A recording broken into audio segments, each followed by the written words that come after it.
أعوذ بالله من الشيطان الرجيم. بسم الله الرحمن الرحيم. إذا السماء انفطرت وإذا الكواكب انتثرت وإذا البحار فجرت وإذا القبور بعثرت علمت نفس ما قدمت وأخرت يا أيها الإنسان ما غرك بربك الكريم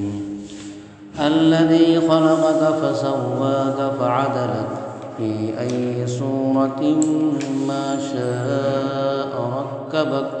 كلا بل تكذبون بالدين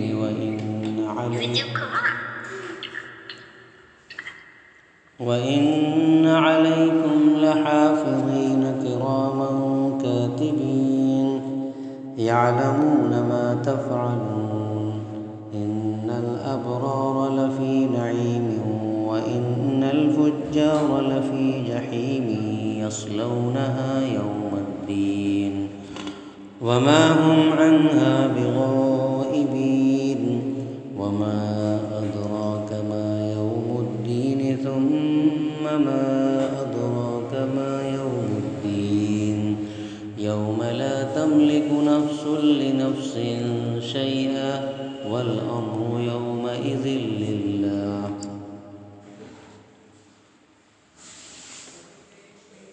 جب آسمان پھٹ جائے، چر جائے، اور جب تارے جھڑ پڑے، اور جب تارے جھڑ پڑے، اور جب دریا ابل نکلیں، اور جب قبریں اوپر نیچے کر دی جائیں، اس وقت ہر انسان جان لے گا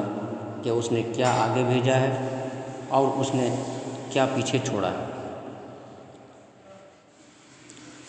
اے انسان، کس چیز نے تم کو بہکا دیا ہے اپنے رب کریم سے، جس نے تجھ کو بنایا، پھر تجھ کو ٹھیک کیا، پھر تجھ کو برابر کیا، پھر جس صورت میں چاہا تم کو جوڑ دیا۔ ہرگز نہیں، تم جھوٹ جانتے ہو قیامت کے دن کو،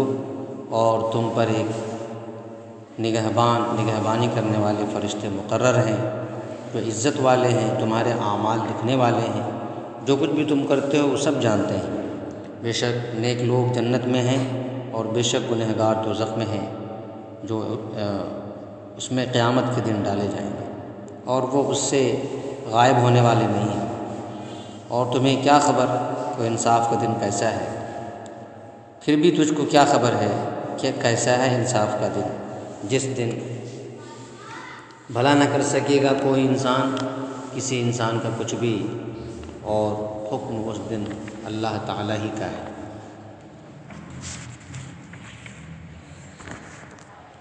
یہاں سے یہ سورۃ الانفطار ہے،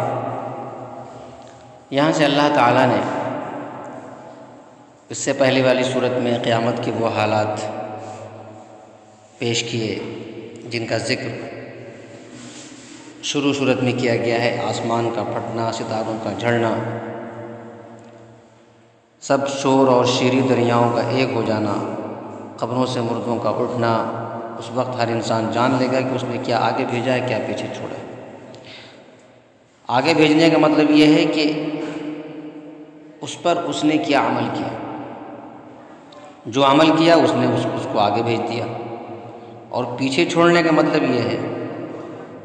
علمت نفس ما قدمت واخرت، کہ اس دن ہر انسان جان لے گا کہ اس نے آگے کیا بھیجا ہے اور پیچھے کیا چھوڑا ہے۔ پیچھے چھوڑنے سے مطلب یہ ہے عمل کو چھوڑ دینا، یعنی جو اللہ اور اس کے رسول کے احکام تھے اس کو اس نے چھوڑ دیا، ترک کر دیا۔ تو قیامت کے دن ہر شخص جان لے گا کہ اس نے اچھا یا برا کیا کیا عمل کر لیا، اور نیکی یا بدی میں سے کیا چھوڑ دی ہے۔ دوسرا معنی یہ ہے کہ آگے بھیجے ہوئے اعمال سے مراد وہ عمل ہیں جو اس نے خود کیے۔ آگے بھیجنے سے بھیجے ہوئے اعمال سے مراد وہ عمل ہیں جو اس نے خود کیا، خواہ وہ عمل اچھا ہے یا برا ہے۔ اور پیچھے چھوڑنے سے مراد وہ عمل ہیں جن کو اس نے خود تو نہیں کیا، لیکن اس کی ریت اور رسم ڈال کر اس کی رسم دنیا میں ڈال کر وہ مر گیا، وہ اپنی زندگی گزار کر مر گیا۔ اگر وہ نیک کام ہیں تو ان کا ثواب ان کو ملتا رہے گا، اور اگر وہ کام جس کو اس نے کیا اور اس کے بعد بھی لوگ اس کے کام کو کرتے رہے اور وہ عمل برے تھے، تو اس کی برائی اس کے اعمال نامے میں لکھی جاتی رہے گی۔ یعنی اس برے عمل کو جتنے بھی لوگ کرتے جائیں گے، اس سب کی برائی کا گناہ ان لوگوں کو ملے گا، اس کے ساتھ اس شخص کو بھی ملے گا۔ جیسا کہ حدیث میں آیا ہے، جس شخص نے اسلام میں کوئی اچھی سنت اور طریقہ جاری کیا یا جاری کرایا، اس کا ثواب اس کو ہمیشہ اس کو ملتا رہے گا، اور جس نے کوئی بری رسم و رواج اور گناہ کا کام دنیا میں جاری کر دیا، تو جب تک لوگ اس برے کام میں مبتلا ہوں گے، اس کا گناہ اس شخص کے لیے بھی لکھا جاتا رہے گا۔ یہ مضمون پہلے بھی آ چکا ہے، جس میں اللہ نے فرمایا يُنَبَّأُ الْإِنسَانُ يَوْمَئِذٍ بِمَا قَدَّمَ وَأَخَّرَ، کہ روز قیامت میں انسان کو بتلایا جائے گا کہ اس نے پیچھے کیا چھوڑا ہے اور آگے کیا بھیجا ہے، نیک عمل کی شکل میں ہو یا برے عمل کی شکل میں۔ پھر اللہ فرماتے ہیں یا ایھا الانسان ما غرک بربک الکریم، کہ اے انسان کس چیز نے تجھ کو اس رب کریم سے دھوکے میں ڈال رکھا ہے۔ اس سے جو پہلی آیتیں تھیں اس میں اللہ تعالیٰ نے آخرت اور اس کا انجام یعنی قیامت کے ہولناک معاملات کا ذکر فرمایا تھا۔ اس آیت میں اللہ تعالیٰ نے انسان کی پیدائش کے ابتدائی مرحلے کو ذکر فرمایا ہے۔ انسان کی پیدائش کے ابتدائی مرحلے کا ذکر فرمایا ہے۔ اب اس مجموعے کا تقاضا یہ تھا کہ انسان کچھ بھی غور و فکر سے کام لیتا تو اللہ اور اس کے رسول پر ایمان لاتا۔ اگر انسان غور و فکر کرتا، اپنی ذات میں غور و فکر کرتا، اس زمین اور آسمان اور اس کے پیدا کرنے والے پر غور و فکر کرتا، تو اللہ اور اس کے رسول صلی اللہ علیہ وسلم پر ایمان لاتا اور ان کے احکام کی سر منہ خلاف ورزی نہ کرتا، بال کے برابر بھی خلاف ورزی نہیں کرتا، مگر انسان غفلت اور بھول میں پڑ گیا۔ اس پر بطور تنبیہ کہ اللہ تعالیٰ نے یہ سوال فرمایا کہ اے انسان، تیری ابتدا اور انتہا، یعنی تیری تخلیق کی جو شروعات ہے اور اس کا جو انتہا ہے، انجام ہے، یہ سارے حالات سامنے ہونے کے باوجود کس چیز نے تجھے بھول اور دھوکے میں ڈال رکھا ہے، تو اللہ تعالیٰ کی نافرمانی کرنے لگا۔ اس کے بعد انسان کی تخلیق کے ابتدائی مرحلے کو بیان کرنے کے بعد اللہ تعالیٰ نے فرمایا الذی خلقک فسواک فعدلک، جس نے تمہیں پیدا کیا اور صرف پیدا نہیں کیا بلکہ تم کو اچھی شکل، یعنی اللہ تعالیٰ نے تجھے پیدا ہی نہیں کیا بلکہ تیرے وجود اور تمہارے جسم کے ایک ایک جوڑ کو خاص پروپورشن کے ساتھ، خاص مناسبت کے ساتھ درست کر کے بنایا، اور ہر جسم کے حصے کو اس کے مناسب جگہ دی، کسی بھی جسم کے کسی حصے کو الٹا نہیں بنایا بلکہ سب کو سیدھا بنایا، اور جسم کے ہر حصے کی جسامت، لمبائی، چوڑائی، طول اور عرض کو ایک تناسب سے بنایا کہ ذرا اس سے مختلف ہو جائے تو انسانی جسم کے وہ فائدے باقی نہیں رہیں گے جو اس کی موجودہ صورت میں ہیں۔ اس کے بعد فرمایا فعدلک، یعنی تیرے وجود کو ایک خاص اعتدال بخشا جو دنیا کے کسی دوسرے جاندار میں نہیں۔ اب اعضاء کے تناسب کے اعتبار سے، اعضاء کے سیٹنگ کے اعتبار سے بھی انسان کے جسم کے جو حصے ہیں اس کے سیٹنگ کے اعتبار سے بھی اور طبیعت کے اعتبار سے بھی، اگرچہ انسان کی پیدائش میں متضاد اور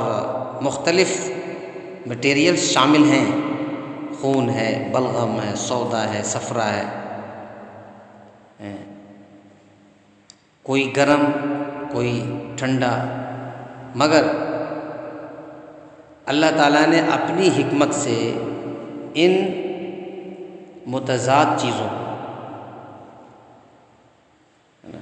ان متضاد چیزوں سے ایک معتدل مزاج تیار کر دیا،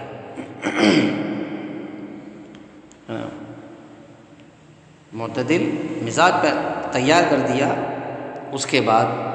تیسری خصوصیت اللہ تعالیٰ نے یہ بیان فرمائی، فی ای صورت ما شاء رکبہ، یعنی باوجود اس کے کہ پیدائش سب انسانوں کی ایک خاص ہیئت، خاص اسٹائل اور مزاج پر ہونے کی وجہ سے سب میں مشترک ہے، اس کا نتیجہ بظاہر یہ ہونا چاہیے تھا کہ سب ایک ہی شکل و صورت کے ہوتے،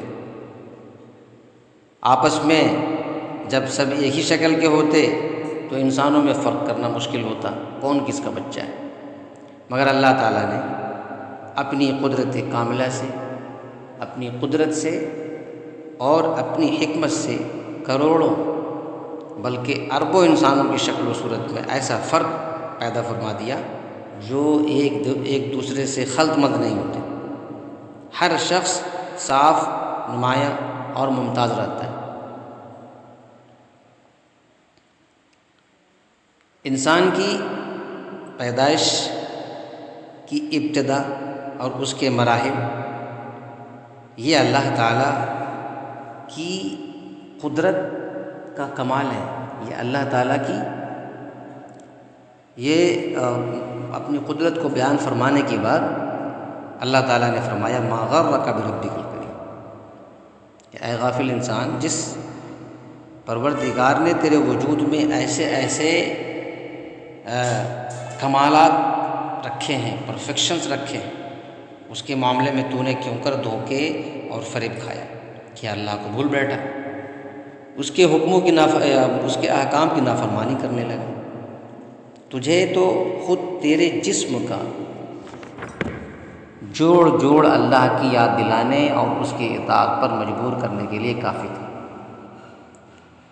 پھر یہ بھول اور غفلت، یہ غرور اور دھوکہ کیسے لگا؟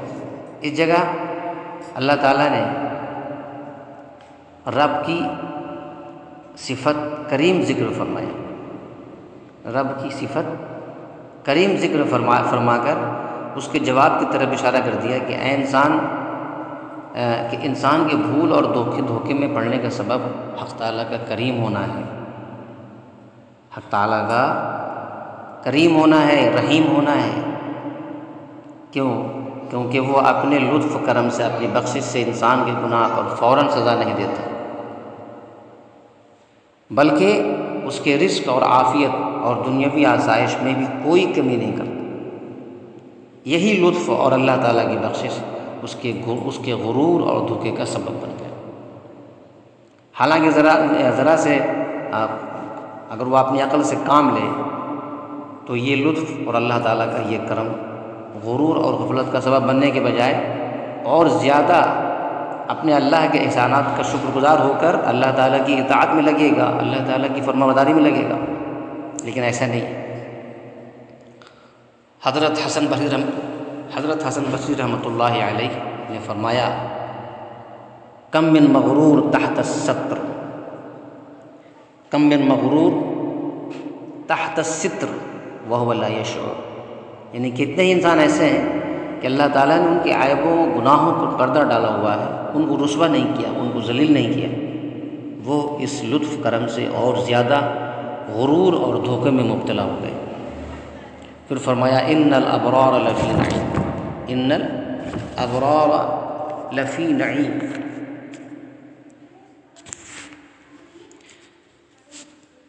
اس کا تعلق اس جملے سے ہے جو پہلے گزر چکا، یعنی علمت نفس ما قدمت و اخرت، کہ قیامت کے دن ہر انسان کو اپنا عمل سامنے آ جائے گا۔ اس جملے میں اس عمل کی سزا اور جزا کا ذکر ہے کہ اطاعت کرنے والے، اللہ تعالیٰ کی فرما برداری کرنے والے تو اس دن اللہ تعالیٰ کی نعمتوں میں خوش ہوں گے، لیکن سرکش اور نافرمان لوگ جہنم کی آگ میں ہوں گے۔ پھر فرمایا وما هم عنها بغائبین، یعنی جہنمی لوگ کسی وقت جہنم سے غائب نہ ہو سکیں گے، کیونکہ ان کے لیے ہمیشہ کا خلود اور دائمی عذاب کا حکم ہے۔ لا تملک نفس لنفس شیئا، یعنی کوئی شخص اپنے اختیار سے اپنی طاقت سے کسی دوسرے کو قیامت میں کوئی نفع نہیں پہنچا سکے گا، نہ کسی کی تکلیف کو کم کر سکے گا۔ اس سے شفاعت کی نفی نہیں ہوتی کہ وہ کوئی کسی کے لیے سفارش نہیں کرے گا،